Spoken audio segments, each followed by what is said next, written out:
should do it. Alrighty, welcome back to another episode of the Lookout Podcast. Joining me today is my guest, Jerry Gaylor. Thanks for joining me. Of course. Yeah, so Jerry Gaylor is an outdoor enthusiast, entrepreneur, and just all-around fun-loving guy. And I'm very thankful to have you on the podcast. You're too kind to me. No, I grew up hunting and fishing in the Midwest, kind of back where people know about Midwest hunting, know about the big bucks that lurk in the woods down there, and I think that's one of the original names of Timber Ghost, isn't it? You know, it is. Yeah. I remember reading a lot of stories about that. A lot of old hunting stories. Yeah. And I remember when I was super young, my dad had this hand-me-down camo, just kind of outdated, and I think it was called Timber Ghost. And my older brother would use it when we were in Boy Scouts and for a game called Manhunt, which is basically like tag in the dark. And once he was one of the first ones to have camouflage in the troop, and once that happened, everyone else was like, yeah, I got to get some camouflage, because even though it was like outdated Timber Ghost, kind of that splotchy camo, it was still way more effective than jeans and a t-shirt. Yeah. You said Timber Ghost, that was from the big bucks of the Midwest.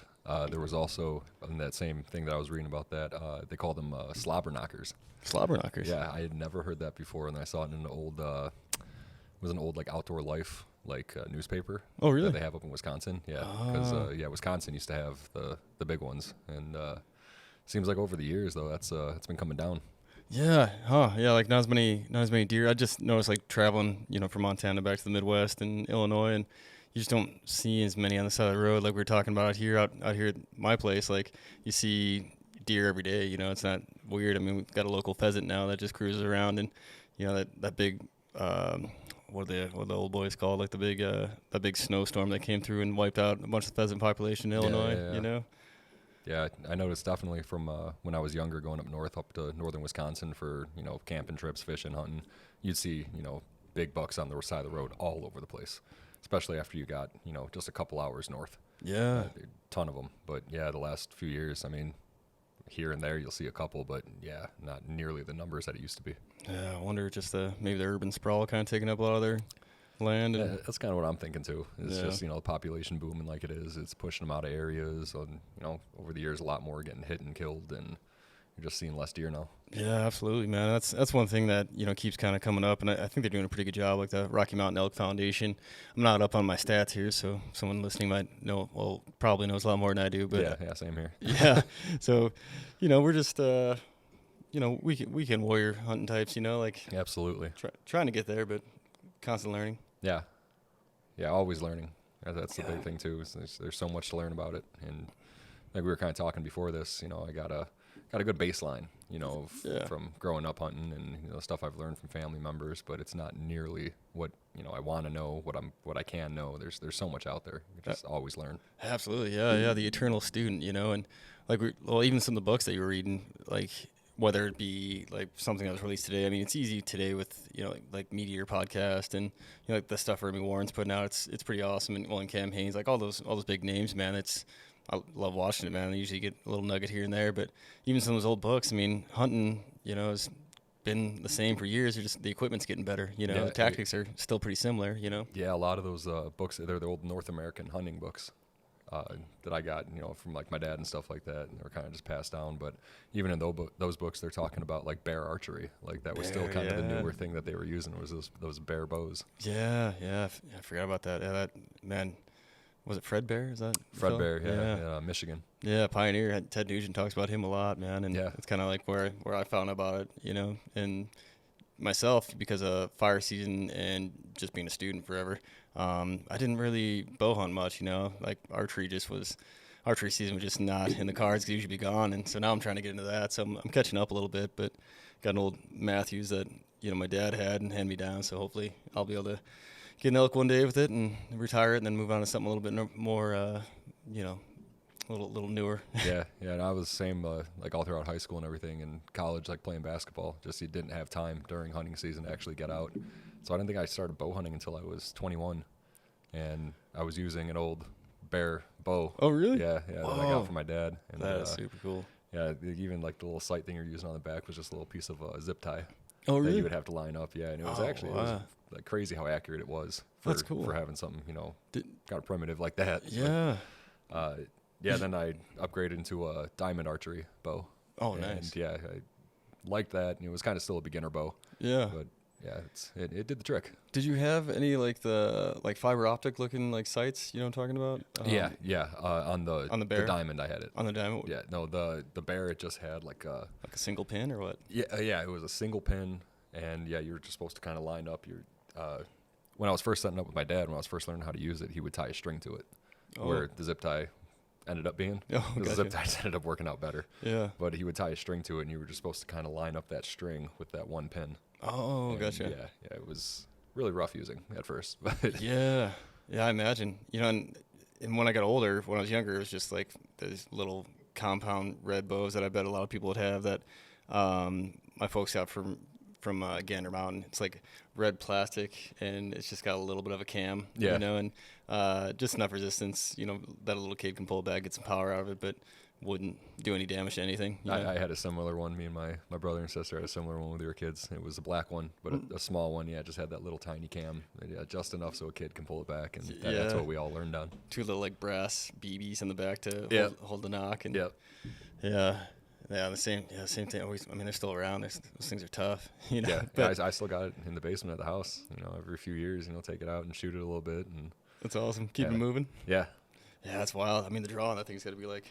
Oh yeah, it's nothing. It is nothing. 6 inches, couple maybe. Inches back. Yeah. Yeah, that's awesome, man. Yeah, and the thing is too, like they're so tough, and they teach you a lot. You know, especially with the release. Even though when you get into more hunting, most people have a release and like something like a whisker biscuit or something holding your arrow, and then you got your sights. So. It's come a long way, but I think it helps give you a lot of good basics. Starting with that bow as a kid. It's definitely a good start now. Even just getting in your hands, throwing it up there, getting some shots down as a kid. I mean, you learn a lot. Yeah, absolutely. Well, and then I was we got off tangent, which is gonna happen a bunch because that's just how podcasts work. But what I was talking about too with the Rocky Mountain Elk Foundation and just like stuff getting built up around Montana. It's just happening everywhere. But the winter ranges, for elk, that was a big concern a few years back, and they were trying to preserve a bunch of ground, like in the bottomland, because I think most people know that in Montana and a lot of Northwest states, there's the public land in the mountains. And I'm going to pause this really quick. Yeah. And we're back. Yeah, long pee break. Had to wrestle a dog or two. So we're talking about the winter range of elk and just the habitat loss of with white-tailed deer in the Midwest. No actual hard numbers on this, but just observations. Seems like those big bucks of the past just aren't as plentiful. Yeah, they're getting a lot harder to find. Luckily, back in Illinois where I was bow hunting, I kind of had a little sweet spot. It was just 36 acres, which isn't a lot for getting out bow hunting and trying to chase down deer, but it was surrounded on all sides by cornfields, apple orchards, a forest preserve, and then a golf course. Yeah. So I just kind of breeding the big ones in that area. So you can still find them, but it's a lot harder to get close to them.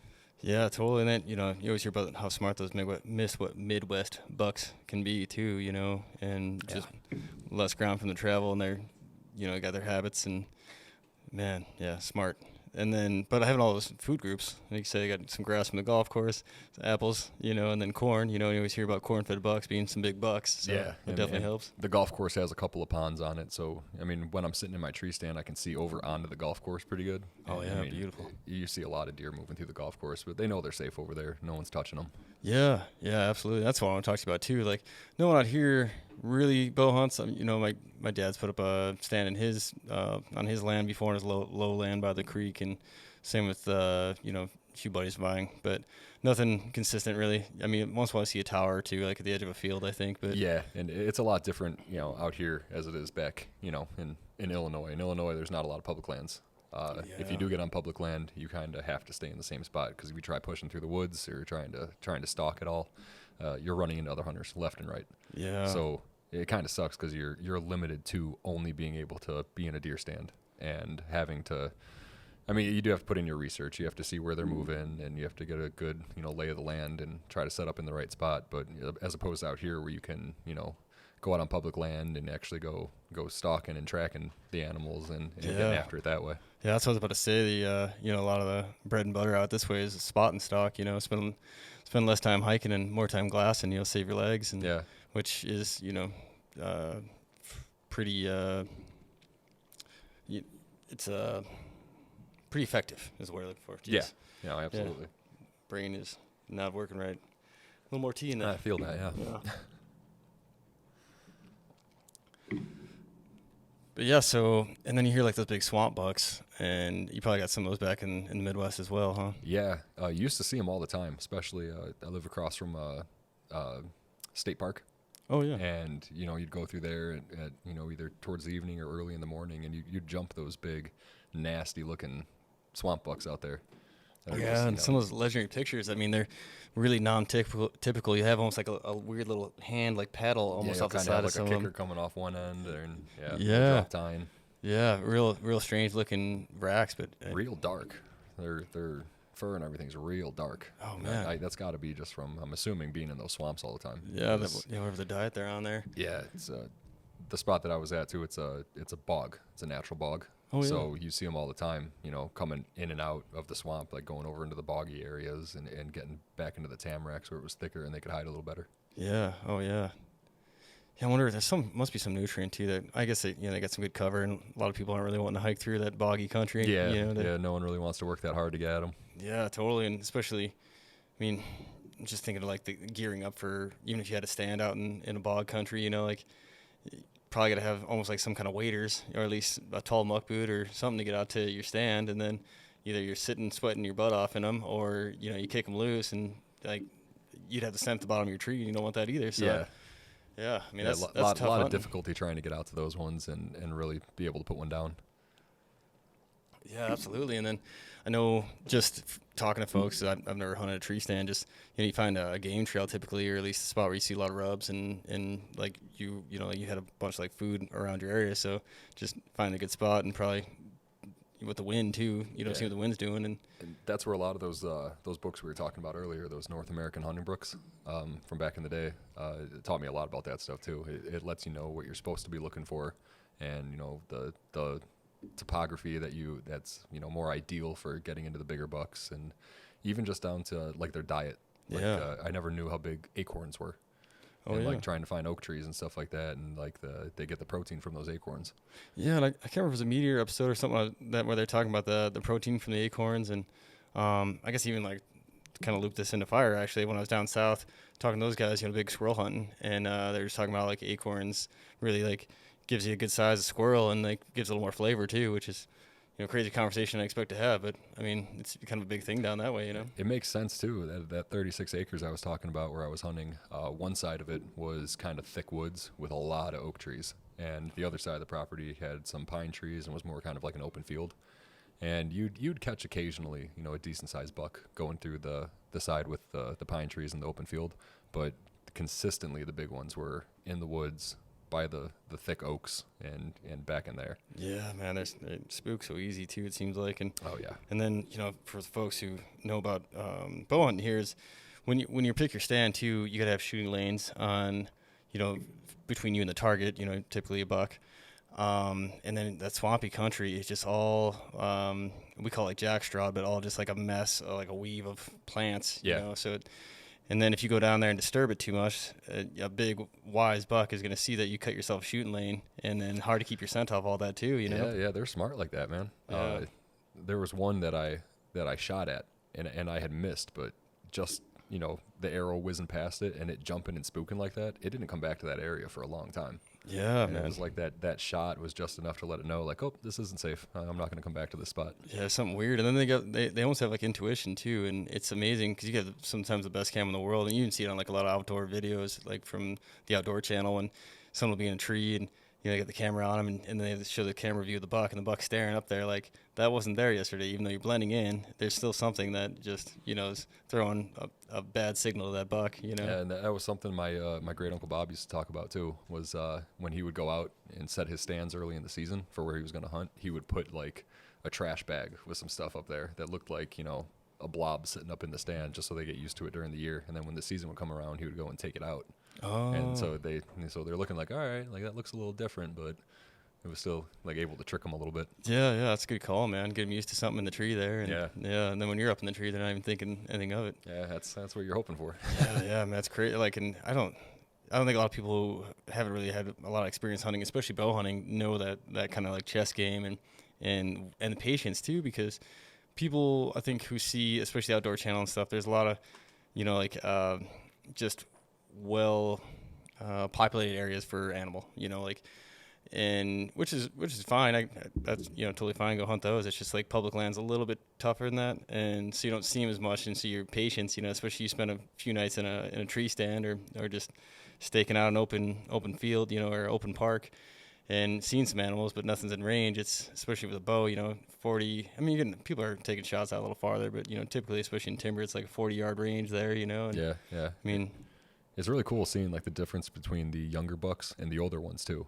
because the younger ones, I mean, I've had young bucks come up and lick my ladder while I'm sitting in my stand. I got videos of it. It's really cool. That's awesome. The older ones, it's like they're way smarter. So a lot of the time I'd be right on their game trail. I know where they're coming. They're coming to check their rubs. They're coming to check all their scrapes, and they'd come up and it's almost like they'd sense you. Yeah. And I'm got the good camo on. I'm wearing hex gear. I got scent killer, all that kind of stuff. I make sure I'm trying to do everything, right to a T. Yeah. And these things would come in, and it's like they would kind of just look around, and they would stay about 45, 50 yards outside of me. Yeah. And just kind of walk around my tree stand. No, they're just far enough up from reach almost. It's exactly. Yeah, it's almost eerie too to see them have that kind of awareness, and then to plug in the hex gear and the scent killer. Scent killer, I mean, is what it says. It supposedly kills the scent, which seems like it works really good. To keep the human scent off you and hopefully have no scent, and at least nothing to tip off a deer. And then the hex gear is almost like an electromagnetic field, right? Blocker. Like shield. Yeah. Yeah, it's supposed to block your natural electromagnetic field that your body puts off. Yeah, and there's been, I think, a few studies and at least some theories on it that just having a different electric current, I guess, more like a electric source as a human hunter in the tree, that a deer or like a just an intelligent prey animal or just a sensitive prey animal, I guess, would be able to pick up on. So that's the point of the hex gear, just to plug that in for people who might not know. Yeah, absolutely. Probably not the best way to explain it, but no, I think that was great. No, that really nailed it. But yeah, I was really skeptical of that hex gear when it first came out, and then I got it one season, and first thing I did, my brother and I went out bow hunting and got all dressed up. We're in the hex gear, and there was a flock of turkeys that was going through the area that we were in, and he got a video of me kind of stalking up on them, creeping up on them, and every time they'd turn around, I'd stop, and it's like they were looking like in my direction. They could sense something was there, but it's like they couldn't see me. Oh, it was that's really awesome. cool. So they were kind of like looking through me, Yeah. and they'd turn around and keep on their path, and I was able to get almost right into their flock, like almost right into the middle of them. Jeez, man. Right, I could have grabbed one. That is awesome. Yeah, so that was kind of cool. That's really cool, and especially the vision. And turkeys are known to have great vision. You see people, like just even a little bit. For folks who don't know, like the box. Help me out with this, like the scratch box for calling a turkey. I forget the name of it. Yeah, there's a proper name for that. But anyways, I always just call it turkey call. Yeah, turkey call, and it's like basically you got a stick and you're scratching, and it makes that kind of chirping noise that a turkey makes, and even just that little subtle movement. And for people who are watching on video and folks at home, I'm barely moving my folks who might just be doing audio. I am barely moving my hand, and it's just that little subtle movement. A turkey can pick up on that from a long ways away. So like you being able to walk up on a turkey is really impressive. You know? Yeah, and I think it was directly the hex gear that I was wearing, and I've seen all the videos of like the divers using the hex gear too, when they're going around sharks. And stuff like I heard that. about It's that. the same thing. It's like they just can't sense you that you're there. Yeah, they can't see you. Yeah, that's awesome. Get some of that for surfing, I guess. Yeah, seriously. Yeah, man. And then those swamp bucks too. I know you're saying their fur is a little darker color. Are their horns a little darker? Their antlers? I've noticed. Yeah. Me too. But I wonder if that dark comes from just the territory that they're going through. Coming in and out of those swamps, and they're kind of getting that muck on them. Yeah. Because some you see that'll have a real dark body and the dark rack with it too. And then other ones you'll see like the dark body, but that rack will be nice and light still. Oh, really? Yeah. And I'm wondering if that's just because they're keeping their antlers, up out of it. It could be, yeah. Because it's kind of almost like a big stinky buck, just out there in the muck and stuff. Yeah, and I mean, like an elk will get in the wallow and get pretty ripe as well. Yeah, that same way.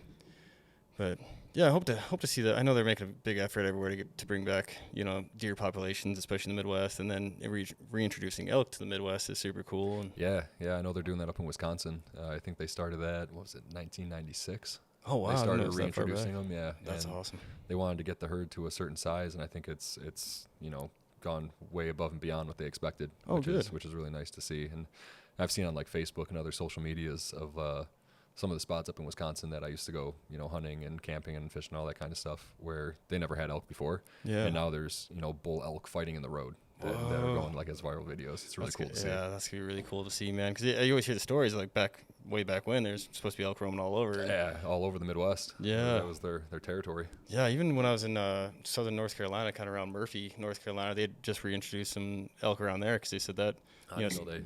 Southern out there. Yeah, Smoky Mountains, southern, Appalachians, and I guess there used to be elk country as well. So their locals pretty happy. You had a local herd, and they'd see them every once in a while, and I haven't checked back in on them, but hopefully they're doing good because that'd be kind of neat. I mean, that's exciting for the whole community too. I mean, everybody loves seeing wildlife. Yeah. Everybody talks about, when you see a deer, it's like, shh, look. Yeah. Out the window, there's a deer. Yeah, exactly. And that's what I want to bring up too about the cool thing about bow hunting is since you're not moving around, you're just in one area and you're just there observing. I mean, you're just right in there with nature, and it's definitely a test of patience for people who maybe can't sit still, Yeah. Oh, yeah. Yeah, if you can't sit still, and you're not going to do that good bow hunting. Yeah. Yeah, because they can pick up on all those little movements. Yeah, absolutely, man. And then just being immersed. I mean, my dad was telling me stories about when he was in. Wow, that really picked up when I got closer. Should I do that? I mean, yeah, that's a little better, huh? Yeah. Yeah, my dad was telling me stories when he was out hunting, in the Midwest and being in a tree stand and flying squirrel landed on his chest one time. Yeah, I think probably bring it up a little bit. Yeah, I gotcha. Yeah, that sounds a lot better, huh? Flying squirrel landed on his chest? Yes, landed on his chest. I mean, just about scared him out of the stand, and he had his safety strap on, so it just took a little whipper, but still, I mean, about evacuated his bowels when that thing got a hold of him. And you're happy to have a safety strap during those times too. I mean, I've had squirrels come up the tree by me. I've had raccoons come up the tree. I've had birds land on that little bar, in front of you on the tree stand, so you don't fall out forward. Yeah, I've had stuff like that happen, but. Flying squirrel landing on your chest, yeah, it's oh man, it's really got to send you. Spooky, especially I think he's pretty focused on a group of does that just walk through, and still, your senses are going bananas, and you can hear that crunch in the leaves, and so he's really zoned in, and all of a sudden that's silent, because they don't flap or anything, they just kind of bounce and then soar. Yeah, just glide. Yeah, and so there's no sound with it until it hit him in the chest, and yeah, probably lost a few years off his life from that one. That's the other thing too. Those leaves crunching in the fall. I mean, you'll have a decent sized squirrel coming through the woods, and you think it's a buck. Yeah. Just by the way it sounds, because you're out there, you're silent, you're trying to be quiet, you're hearing everything around you, and then all of a sudden you just hear something come trampling through the woods, and it's like, oh, here comes one, and it's a squirrel. Yeah, getting all fired up, getting everything ready. Yep. Oh yeah, I can imagine, man. Because just me walking through the woods, I hunted it, but just walk through the woods, and you can hear how loud it is, Yeah. Yeah, a lot of cool stuff when you're just sitting in a stand for hours on end, just in nature, just listening to everything and taking in your surroundings, and you get to see a lot of cool things. And then taking a pause on life, right? I mean, that's a big thing is being able to disconnect, because you can't have your phone out there. I mean, you can have it on airplane mode and take some photos, but you're not going to be on your phone unless you're not really out there to hunt or anything, Yeah.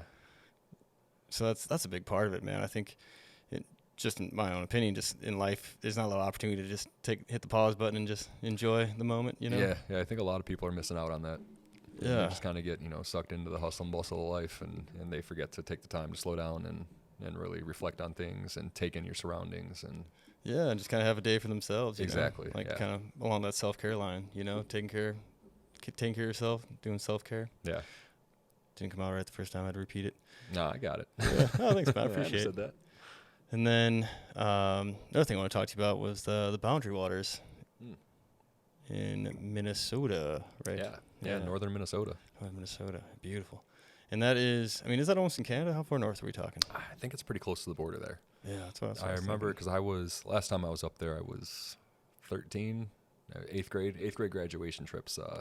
My dad would always take, me and my brother and my sister when we'd graduate 8th grade, us and a bunch of our friends, and go up for a week-long camping trip up in the Boundary Waters. Awesome tradition. Yeah, really cool, a lot of fun, especially a lot of my friends that never got to go out, and get out in nature, go fishing, go canoeing, camping, stuff like that. They loved it. Yeah, that's a big part, man. That's a good point too, because like so much of that is depending on your parents, right? If your parents are outdoorsy, then chances are you're gonna be outdoorsy at least a little bit, and then you can kind of decide whether you want to pursue that when you're older or not. Yeah. But if you don't have that opportunity, or your kid, like it makes it way tougher. God, that sounds a lot better. Huh? Getting close in there. Am I close enough for this? Yeah. Oh yeah. Is it better right there? Yeah. Yeah. It's a little better. It definitely just like crisps it up. You know, like a little bit better audio. Yeah, a little clearer. But they probably hear my teeth smashing together, so gotta be careful on that. Yeah, up in it's got to be right on the border of Canada, because I remember some of the guides before we would go out, because you drive up, stay at the I guess kind of break it down, I guess, like on what the trip is, because basically it's canoeing camping trip, right? Yeah. So you're canoeing through a bunch of lakes, and you get to the end of a lake, and you got a portage, pick up your canoe and all your gear and walk it down a trail to the next lake, and then hop on that lake, and same thing, you're canoeing, you're fishing, just having a good time, and you're just rowing and portaging the whole time, and then you find a spot you want to camp, pull in there and stay for the night. Oh, awesome. But the night before you go out on like your full trip, you get to the guide station. They got like little bunkhouses there, and you spend the night there. The next morning, you go have breakfast with the guides and everybody, and they would pretty much, go over the maps of where you're going to be going, what you want to look out for, what you don't want to do, what you do want to do, all that kind of stuff. And then they drive you to the landing and send you off with all your gear. Oh, really? And then it's just, you're just out there. Just you and your group? No. You and your group for however long you plan on being out there. That's awesome. Back in the day, map and a compass. Now now GPS or Onyx. Oh, yeah, absolutely. Way better nowadays going out there, and, a little peace of mind. Yeah, be able to track where you're at and where you need to get to, especially on a canoe, like trying to time that right. Yeah. Yeah, that's incredible. You bring fishing poles and all that good stuff too? Yeah, bring fishing poles, all your camping gear. Go out there, and you want to bring extra food and, stuff like that, because you don't really exactly rely on just bringing the fishing gear. Yeah. Just in case, you get skunked. But the fishing was always great every time we went out there. That's awesome, man. Perch, walleye, bass? Yeah, pretty much. That's the gist of it. Northern too, getting a lot of northern pike, but some bluegill maybe too. You can find them. Yeah, you want to go into mostly it was smallmouth and walleye. Oh, nice. But you get into a lot of perch, but you can get into areas and get more panfish. Oh, nice. Yeah, panfish is kind of fun. They get pretty big. Yeah, yeah. And we did quite a bit of fishing, but a lot of it too was just the experience of being out there, going out hiking, going out and just seeing all this beautiful land. The wildlife was incredible. It's a lot of moose out there. Cool. Yeah. So like Canadian moose probably, huh? Oh, I don't know, but they're huge, whatever kind they are. Yeah, I'm not too up on my species with moose, because out here we had the Shiras moose, and it's supposedly like a little bit smaller than Canadian moose, but man, you can still find some really big Shiras moose around here, especially around Whitehall where I'm from, and but yeah, those Canadian monsters is what I'm guessing would be in the Boundary Waters. Yeah, I don't know. I mean it's right on the border of Canada out there, so I'm assuming probably Yeah, it makes sense, man. Those things are huge. Yeah, the night before, during my trip with my friends that we went up there, we were just kind of walking around the area where the guide shack was with the bunkhouse, and it's evening, sun's going down, it's right on the water, and you could see right across the water there was a bunch of moose just hanging out in the water. Oh, cool, a couple of big bulls and a couple of cows, but they were just out there just minding their own. That's awesome. Just hanging out. Yeah, it was really cool. Better to see them from across the lake. Exactly. Yeah, cool. I'd rather have a close encounter with a bear almost than than a moose. Angry territorial moose. Yeah, exactly. Yeah, especially a female moose. How many days is that trip typically? I want to say when we went, it was 5 nights. Yeah, 5 nights, 6 days. 5 nights, 6 days. Nice. But they had a bunch of different packages with the guide stations, because we're using the guides, canoes and stuff like that. You can bring up your own, but we were using all their equipment for the most part, other than like our fishing poles and some of our camping gear. So you set up like a predetermined, set of days with them. Oh, gotcha. So yeah, you can kind of choose how long you want to be out there. That's nice. Yeah, and they probably tell you in the map, if you're going for 3 days, it's about as far out as you probably want to go. Or if you're going to go for 5, you can go out to here, because they do a really good job at that too. That's good. And let you know your parameters, and based on your time that you're going to be there, like you said, like how far out you can get and how long it's going to take to get back. Yeah, totally. And they've probably been watching the weather like hawks too. So it's like, well, you got some good shelter probably here, but if you get stuck in the middle, and this cell comes through or whatever, or maybe it's fine, but just good heads up on that. The trip that I was out on, so a lot of like kind of cool things happen during these trips. was either my brother or my sister's graduation trip up there. One of the nights they had a bunch of moose run through their camp. Oh, wow, at that's night. awesome. Yeah. So that was kind of cool. Kind of scary. I was going to say, yeah. But cool. But and during mine, we were on an island, and we kind of had like a little channel that we were fishing in. It was great fishing. It was awesome. But a storm rolled in the one night that we were sleeping there, and a tornado went through literally right across the channel. Holy and cow. Really, you could see all the destruction the next day and everything. It was Jeez. like, whoa. That is sketchy. That was a close one. Man, yeah. Holy cow. Yeah, I don't like tornadoes, man. No. No. Yeah. At all. Because it seems like they're always hitting at night, you know? Like, I mean, not always, but a lot of them seem to be coming at night, you know, and would not like that. Especially back when I was living in Illinois and Wisconsin. I mean, they were huge out there. And I was going to college up in Menominee, Wisconsin. And that kind of area up there, they called the Tornado Alley of the upper Midwest. Oh, really? Yeah. Oh, I never knew how many that went through that area. Wow. Just some nasty storms that went through there. Dang, yeah, because you don't hear about it as much, you know. No. Like, at least for me, my brain goes like southern, you know, like you get occasional in the northern Illinois, but like southern Illinois and Kansas, you know. Yeah, and all even the northern Illinois, states. where I'm from. Like, I thought it was way more prevalent, you know, there, and I didn't know anything about it when I was going up there. And then when I went up there and people were talking about it, it was like, oh, like I thought this was more, you know, back where I was from. Yeah, that's kind of wild. Yeah. Because everyone's got their own kind of, you know, bad storm going on. I just didn't think it would track that north. I mean, but I guess it makes sense because right after I got down at college at MSUB, Montana State University in Billings, trying to catch those acronyms. So if you hear one, shout it out. I'll call you out on it. Yeah, thank you. I appreciate that. So the big gym there used to be called the Metra. I think it's called something else, but it's just like a big arena. The Nile Rodeo's there. A lot of the big concerts that come through Montana, like Garth Brooks and stuff, usually end up at the Metra. Yeah, and there's an old horse racing track out back, but really cool. It's almost like what most people probably see like their state fairgrounds would be, is what the Metro area is. Okay. And man, we had a decent enough tornado take like part of the roof off and do a bunch of destruction in the area. Luckily, I think the grandstands for the horse track was still intact, but it was, I mean, right there. So yeah, kind of wild to see. And I mean, you never hear about tornadoes really in Billings, so it's kind of strange. Yeah. So with it being that rare and that much destruction, did the community kind of pull together and everybody kind of help out? Yeah, I think so, man. I mean, it didn't do so much residential damage that I'm aware of, but yeah, I think they did some fundraisers and got the roof on the Metro, and I think they were able to do some upgrades. So, you know, kind of worked out in the end. That's good. That is kind of the cool thing about, well, I don't know about cool, but the kind of blessing in a lot of those natural disasters is how it kind of brings the community together. When I was younger, early teens, we had a really bad tornado go through southern Wisconsin.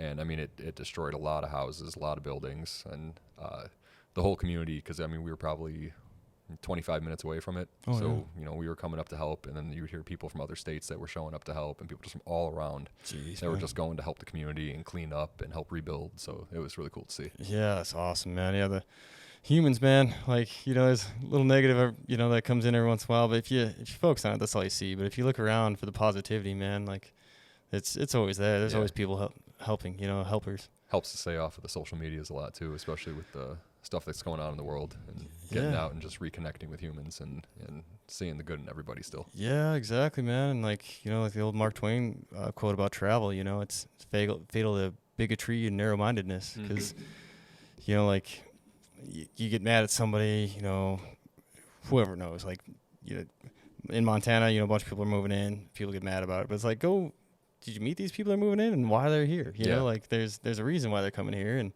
you know, it's just a bum deal because the housing market's going, you know, a little outrageous. But you know, like most of the out-of-staters that I've met, you know, are really, really nice, and you know, are here for the same reasons I am. You know, like outdoors. Yeah, beautiful area. You wanna be able to get out, and maybe in the state that they were at, you know, that wasn't an option for them. That wasn't something that was easily accessible. Yeah, exactly, man. Yeah, and it doesn't even like.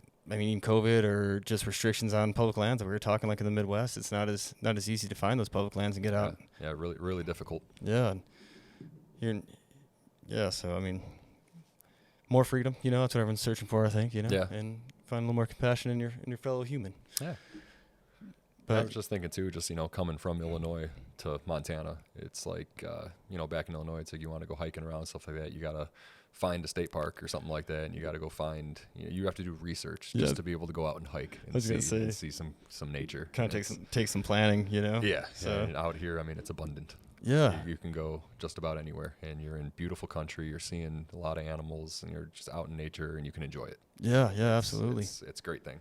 Yeah, absolutely, man. I mean, Billings being the biggest city in Montana has the Rim Rocks right against the Montana State University Billings campus. Is, got the rims right against it. Rim Rocks are it's a band of mountains, almost look like kind of like, I don't know. I mean, I was gonna say coral, but a coral doesn't really. It's just like a cliff that like lines the north side of Billings, and there's good rock climbing in there. There's all kinds of trails. There's like mountain biking out towards like more the west end. It's really cool. And you just got. I mean, that's right in town in like the biggest city in Montana. So. Yeah, even just what I've seen here with the M in Missoula. You know, the M looking over the campus. You know, that's a big hiking trail. You can hike up to the M. That's just another thing, outdoors. That's cool that you can go out. Anybody can go do. Yeah, absolutely, man. I mean, people, like you said, it's right next to campus there too at University of Montana. So, if you get a little time in between class and just need to knock the cobwebs off and before you get after it again, or if you're in the library, I mean, it's right next to the library. So if you're in the library studying and just want to go get some fresh air and a beautiful view, looking over the town of Missoula and the Clark Fork River, Yeah, that's what I was gonna say. The football stadium, that beautiful stadium. Yeah, Washington Grizzly Stadium right there. Yeah, it's amazing, man. And look across the Mount Jumbo. It's man, just super lucky. So. Yeah, I mean, I think maybe understanding where people are coming from is maybe the first step before you get too angry about it, Yeah, definitely trying to. It's almost like putting yourself in someone else's shoes, before you get angry about it. Think, why are they coming here? Yeah, exactly, man. What are they getting away from? What are they trying to find? Yeah. It's reconnecting, really. Yeah, absolutely. Well, the reason why I bring up the Boundary Lodge trip is because we got a pretty awesome trip coming up, the Smith River trip. That's around around the same time frame. Yeah. About 4 nights and 5 days on the Smith River, as long as it all goes well and has water in it. Yeah, so far the snowpack is looking pretty good. So yeah, snowpack is looking great, and hopefully that puts a little bit of a slow roll in the fire season as well. It's. We were just talking this morning. Explain to people who might not know what a snowpack is, and because I didn't know until a couple weeks ago, talking to you about it. Yeah. So, that's a good point. So, the snowpack is just like the amount of snow that accumulates in the mountains, and you can go on. You just Google like Montana snowpack, and it'll just show you the percentage compared to what average is, which I'm not sure what the average is, but I think it's a big time frame of time, and they find the average amount of snow that. On a non-drought season, I'm pretty sure. And so right now, I mean, we're at 100% in most areas in Montana, and I think here in the Bitterroot, we're at like 125%, maybe even more than that right now. Yeah, it's awesome. It should help out a lot with that, that hopefully, June not being as hot as it normally is, and a little bit of snowpack, keeping the fires at bay. Yeah, exactly. That's what we're kind of hoping there, and I mean, fire season is probably something that'll always be around, but, like you said, if we have a little milder June, which it's looking like it's going to be, and then, the snow comes off the mountains a little slower, that'll definitely help, and see what July brings. July's been pretty hot the last few years, so yeah, we'll see how that goes. But, so then hopefully, in July when we go on the Smith trip, we'll have plenty of water floated because, we have some gear, and, I don't want to be, having to carry the raft, but if we got a few low spots, I don't mind. Yeah. Every time, I look up stuff about that trip and the Smith River and all that I get more excited. Yeah, man, it's such an important place, and I'm glad we're talking about it because there was a push for a mine, and somewhere downstream, upstream, wherever it was, but it was gonna kind of ruin that. What is a state park in Montana is the Smith River. Is this section of river. I guess we'll go back to the beginning. Smith River is a permit that you can put in yearly, and it's almost like a hunt and tag where it's a lottery, and so many people put in, but there's only so many permits given it per year, not to overload the section of river. So some of the best trout fishing you can find, at least in my opinion, in the nation, because it is restricted and regulated, so it's not getting overfished like a lot of the rivers seem to be getting these days. Just because I think fly fishing is on the rise, like people are really getting into it, which is super cool. I mean, it's awesome sport. So it's like an art form too. Yeah. I haven't done much, fly fishing when I was a kid. Out on some small lakes, pan fishing, catching bluegill and stuff like that on a fly rod. But you don't really have to worry about keeping attention with that, and it's more just for fun. But coming out here and going out on this trip and going fly fishing for trout, and on this renowned river for it. Just getting really excited for it. Yeah, it keeps it fun, man. It keeps the population of the fish up, and didn't want to burp in the mic. And so it keeps the population of the fish up, and then also the health of the river too. So it's not getting hammered, and then I'm wondering, I'm just guessing because it's just a limited time frame too. So the Smith River is permitted only for a few months of the year. So during the heat of the summer, you're not getting as much stress on the fish sometimes like you'd get in other areas. And I mean, like in Montana, the fishing will shut down and during the heat of the day, typically to give the fish a little bit of a break. Yeah, that's really good for the fish population there too. And that's another thing. Even just in Illinois and Wisconsin that I've seen a lot, and up in Canada they do it great, but doing that slot limit too for fish. Oh yeah. And not just letting them get overfished and destroying the populations and keeping that healthy fish population. It's great to see. Yeah, that's really good, man. Keeping that stress level down on the fish, Yeah, and for people who don't know, like a slot limit when you're fishing is like they only let you keep a certain size to keep the fish population healthy. So like when we were up in Canada for walleye, it was like you could only keep between 14 inches and like 18 inches, something like that. Oh, really? Numbers might be a little off there, but yeah, it's so that's like the healthy ones to eat and stuff like that, and you leave the smaller ones to grow bigger, and you leave the bigger ones to keep breeding. Yeah, exactly. Breed that healthier population too. Yeah, it makes a lot of sense, man. And it's good conservation, and creating a healthier outdoors for all of us, see more animals, less disease in the population too, with a little bit of control. Yeah, so keeps just a healthy population, a really healthy population. Yeah, absolutely. So it's good to see, man. And I'm just guessing too, the Smith, I'm guessing it was, beautiful spots. So it was probably getting hammered pretty hard there for a while, and the fish population is probably hurting. So it's good that they turned into a park whenever they did that. Should know my history a little better, but.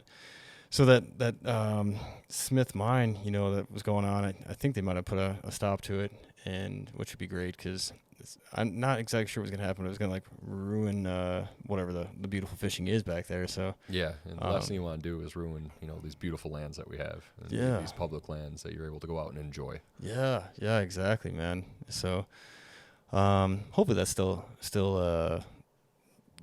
on stop, and maybe never continuing. Because, there's not too many places like that in the world, I would say, as the Smith River. But, so got that trip planned, 4 nights, 5 days, and I got to figure out how to use a fly rod. You and me both. Yeah. I reteach myself. Yeah, I can kind of throw a fly, but, we'll see how it goes. Yeah. Yeah, I can practice in the yard all I want, but it's way different when you get a fish on there. Yeah, absolutely. Like I said, just keeping that tip, up and keep the tension on the line. And, flies don't have barbs. So as soon as that fly can, or as soon as that trout gets a little bit of slack in that line, they're usually able to break it loose, pop it out. Good. Yeah, spit it right out. So yeah, kind of the same thing. When I was up in Canada, they learned about musky fishing. If you don't keep that tension on them, they got a real hard mouth. It's pretty easy for them to spit you if they want. Oh, wow. I didn't think about that. Yeah. I got all them teeth, too. Yeah. Man. Yeah, I didn't know.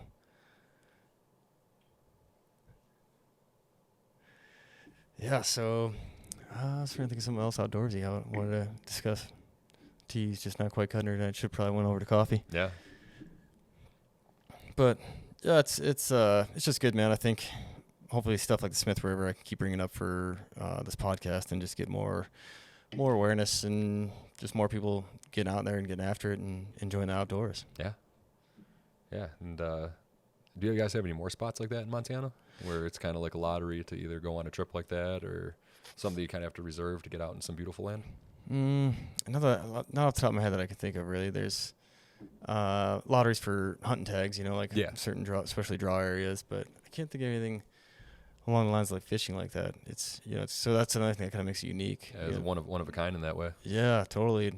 I know back in the day it wasn't quite as well known, so there's a lot of people floated a few times, but now if you get to draw it once, it's pretty rare. So, and then especially going twice, unless you know somebody. Yeah. You kind of want to be the guy who has the boat, so that you might get a chance to go again, from one of your other friends. No, that's exciting, man. I'm pumped for it. You know, just the fact that, you know, we were able to get that permit and get a good group of guys to go out with and just go spend some time out in nature with just a good group of people. Yeah, friends and family, and getting away. There's no cell phone service, you know, no internet on that whole thing. That's huge. So That's really good. yeah, so that kind of loops back to what we were talking about, just getting away and getting some time away from technology and just disconnecting. Yeah, and disconnecting. Getting some signs from the backfield. Yeah. Yeah. So hopefully this will bring, you know, more people get enthusiastic, bring more enthusiasm is the word I'm looking for. Yeah. Enthusiasm for the outdoors. Yeah. You know, whether hunting, fishing, just hiking, biking, whatever recreation may be, you know, it's I think it's very important to get out there and enjoy nature and get a chance to reset if you can, and, you know, just enjoy what we have, you know. Yeah, because you never know, you know, when this stuff could go away, whether, you know, it's population booming, a natural disaster, like anything could really take some of that stuff away. Yeah. Like, that's a good point about the natural disaster. I can't remember Zion or one of the parks where they had a big rain, so like a big mudslide or something, took out, I can't remember if it's like Angels Fall or something. I mean, people who hopefully are watching this know a little bit more, but, you know, the natural disaster kind of ruined that area, you know, and it's never going to be the same. And I mean, even this like fossil, I can't remember exactly the name of it, but it was near Sedona. This like fossil place it was thought to be fossils, like a weird geological anomaly in the area. And back in the day, they thought it was like a fossil they had found, and I'm not exactly sure the total history, but when the wildfire went through, I guess it just like ruined that area, which is super unfortunate. Yeah, I hate to see it. Yeah, so definitely, like, you know, I mean, you have to do it like right now, but it's definitely worth getting a little more urgent with, you know, those plans that you've been putting away to go see something or somewhere, you know. Like, get out there and go see it, go do it. Yeah. Get out in nature and really enjoy it. Yeah, absolutely, man. Definitely worth seeing. Well, I'm going to whip up some food and go wrestle a dog, so. Yeah, sounds good. Yeah, thanks for being on here, man. Yeah, thanks for having me. Yeah, we'll talk to you soon.